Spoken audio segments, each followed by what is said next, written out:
Una mañana te levantas temprano, sales a la calle pensando que va a ser un buen día, pero en ese momento te percatas de algo extraño en la calle, y te acercas a ese algo. Pronto te das cuenta que se trata del cadáver congelado de una mujer joven.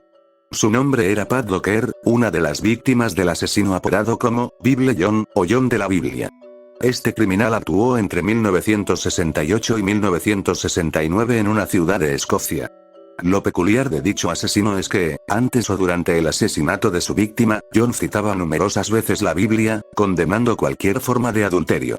Actualmente el principal sospechoso de su verdadera identidad es Peter Tobin, un violador y asesino cuya forma de actuar era similar a la de John, por no mencionar que ambos comparten algunas similitudes físicas. Pero fuera de esto, no se ha podido encontrar más pruebas que puedan indicar su verdadera identidad. Sus víctimas fueron Pat Docker, Jemima McDonald y Helen Puthoff. Sales del centro de estudio tras un largo día y decides pasar la noche junto con tu pareja. Ambos están metidos en su auto cuando de la nada, un hombre alto, el cual tapa su rostro con una bolsa, les apunta con un arma y les obliga a ambos a salir. Este mismo acontecimiento, a pesar de no tener víctimas mortales, sería el inicio de una serie de asesinatos por parte del asesino fantasma de Texarkana. Los ataques y homicidios sucedieron entre febrero de 1946 a marzo del mismo año. Este asesino tuvo varios motes, entre ellos el asesino de la luz de la luna, y el más conocido, el asesino fantasma de Texarkana. Dichos motes se deben a que el asesino mataba únicamente durante la noche, sumado a que él mismo escapaba con mucha facilidad de las escenas del crimen. Durante el caso hubieron muchos sospechosos, pero los que más destacan serían los siguientes. Joel Sweeney, un ladrón de coches de 29 años de edad, con un registro de la falsificación, robo y asalto que fue detenido en Texarkana. Él mismo poseía un saxofón, mismo instrumento que fue robado a una de las víctimas del asesino fantasma. Por no mencionar que cuando fue detenido hizo unas declaraciones raras y sospechosas. Finalmente Joel fue detenido y encarcelado por otros crímenes, al no poder confirmar que él estuvo involucrado a los crímenes. Por otra parte, tenemos a Henry Booker Tennyson, que tenía 16 años, el cual en 1948 bebió una dosis letal de cianuro de mercurio, dejando atrás una nota que decía en parte: ¿por qué me quité la vida? Bueno, cuando cometiste 2 asesinatos dobles, tú también lo harías. Sí, maté a Betty Hoboker y Paul Martin en el parque de la ciudad esa noche, y maté al señor Starks e intenté asesinar a la señora Starks. La familia del joven aseguró que dicha afirmación era imposible, ya que él nunca había mostrado ningún tipo de interés en las armas. Fuera de eso, Henry también tenía contacto con algunas de las víctimas. En total, el fantasma atacó a 8 personas, y hasta el día de hoy, el fantasma ha inspirado 2 películas, una que fue publicada en 1976 y otra más reciente. En un pueblo de Nueva Orleans, todos los ciudadanos empiezan a tocar música, jazz, a altas horas de la noche, y no tocaban por festejar algo, sino que todos los ciudadanos lo hacían por temor a que el hachero de Nueva Orleans hiciera de las suyas.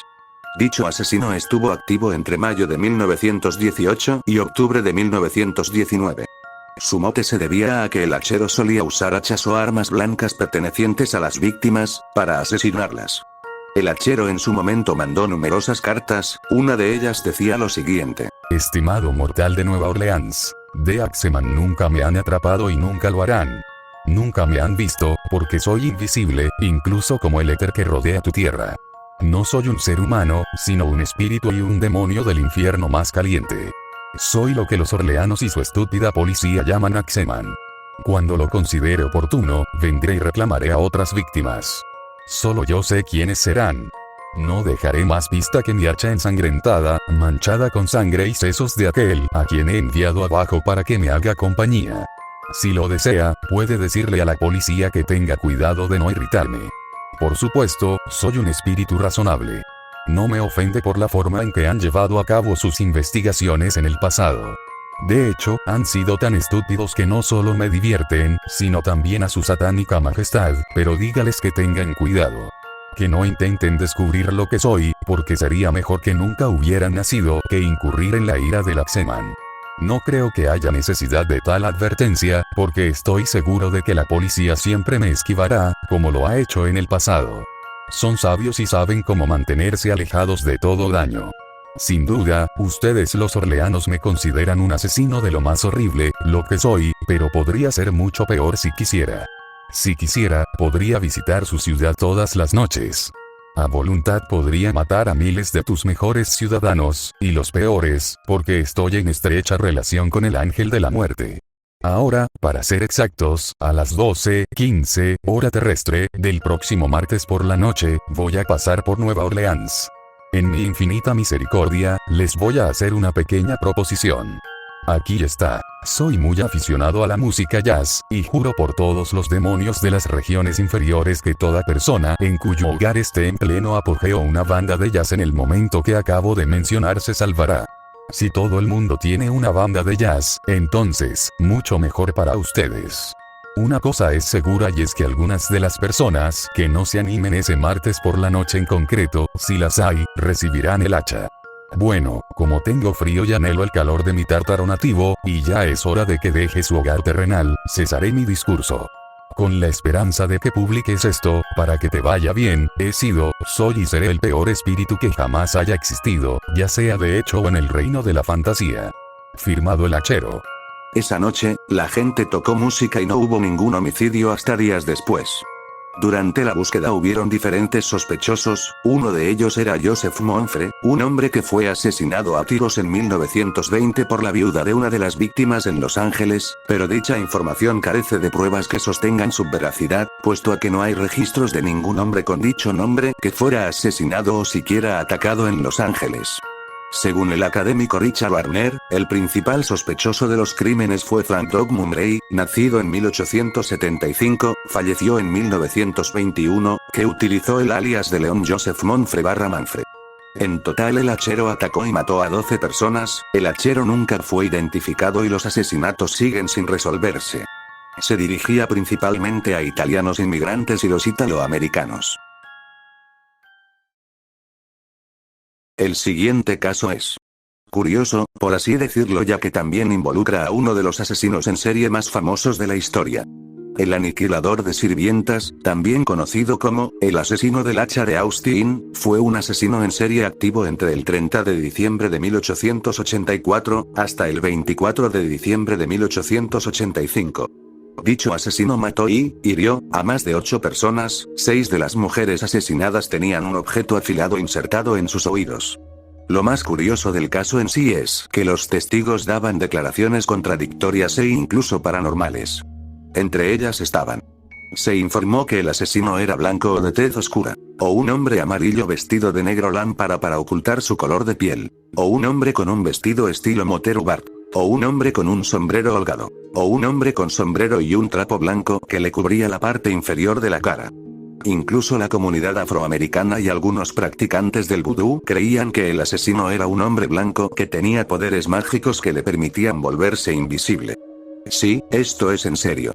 Por otra parte, se sospecha que el aniquilador de sirvientas realmente se pudo tratar del mismísimo Jack el Destripador. Esto se debe a varios factores, entre ellos que los asesinatos de Jack empezaron 3 años después de la desaparición del aniquilador. Aunque fuera de eso, los principales sospechosos fueron Buck Taylor, un actor en Buffalo Bill Show, James Phillips. El Caul fue condenado por supuestamente asesinar a su esposa, pero la condena fue anulada más tarde. Y el candidato más probable, Nathan Elgin, un cocinero afroamericano de 19 años. Elgin trabajaba muy cerca de las escenas del crimen y le faltaba el dedo meñique, que era similar a una huella que se cree que dejó el asesino. En febrero de 1886, poco después del último asesinato, Elgin fue asesinado a tiros por la policía mientras intentaba agredir a una niña con un cuchillo. Sin duda, este es uno de los casos más interesantes que veremos en este video.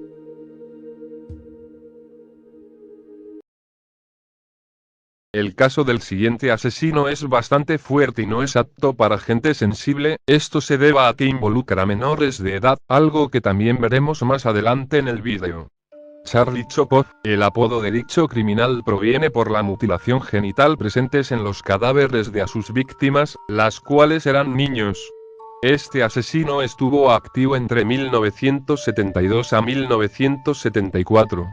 El principal sospechoso es Erno Soto, el cual después de un fallido intento de secuestro de un niño puertorriqueño el 15 de mayo de 1974, fue detenido por la policía.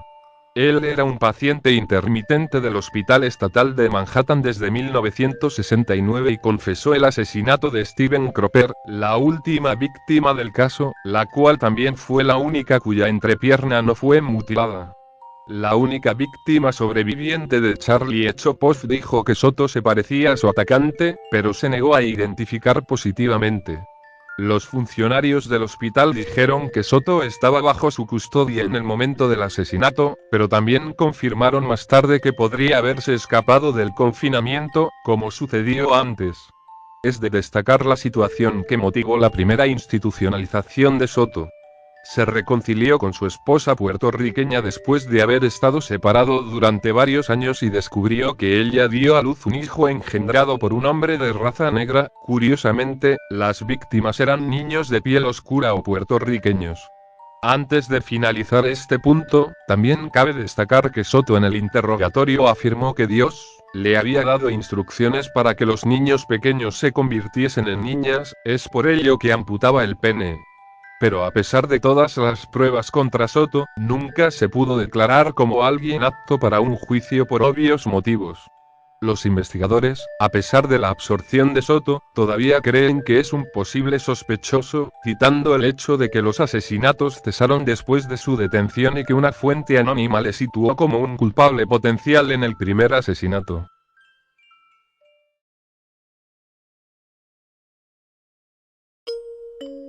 Mr. Cruel fue un ladrón, asesino y pederasta perteneciente a Australia. Estuvo activo entre el 27 de diciembre de 1988 hasta 1991.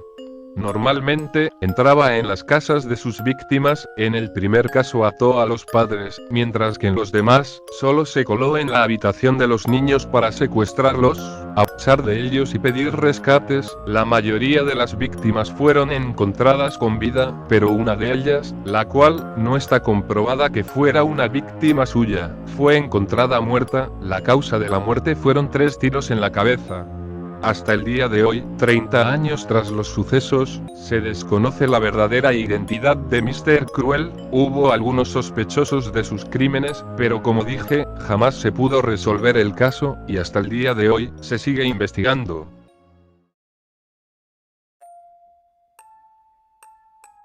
A pesar de que el siguiente asesino carezca de un apodo reconocido, debido a lo oscuro de los crímenes y que solo ocurrieran en el mismo día, a pesar de haber descubierto los cadáveres días después, hacen que dicho crimen sea adecuado para esta recopilación. El caso Macastre es sin duda uno de los más oscuros, sucedió en 1989 en Valencia, España. Un grupo de 3 menores de edad conformado por 2 chicas y un chico, fueron brutalmente abusados y asesinados. El primer cadáver encontrado fue de Rosario, el cual, tras el análisis forense, se descubrió sangre en la zona genital y un líquido blancuzco que aparentaba ser semen, aunque este extremo nunca fue aclarado cuando la sustancia fue analizada en varios laboratorios. La autopsia no pudo determinar la causa de la muerte, destacando que no se observaban signos de violencia en el cuerpo, por lo que especuló que fue por una sobredosis. Posteriormente se encontró a Valeriano entre los arbustos en un terraplén a escasos 400 metros de la casa donde había aparecido Rosario. El cadáver yacía boca abajo, sobre un plástico y junto a una vela partida en 2, idéntica a otras encontradas en la caseta. En las proximidades se halló también un pico con pelos pelirrojos de origen animal adheridos. De nuevo, la autopsia no pudo esclarecer la causa de la muerte. Un tiempo después encontraron el cadáver en estado de descomposición de Pilar.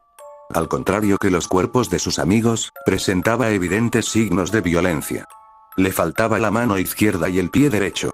La autopsia aclaró que el pie había sido seccionado con una motosierra y el rostro presentaba numerosas mutilaciones. Meses después se encontró el pie envuelto en papel de periódico. Hasta el día de hoy, el responsable de dichos homicidios, no se ha podido identificar, y no solo eso, sino que también carece de algún tipo de descripción física, ya que el único sospechoso tenía coartada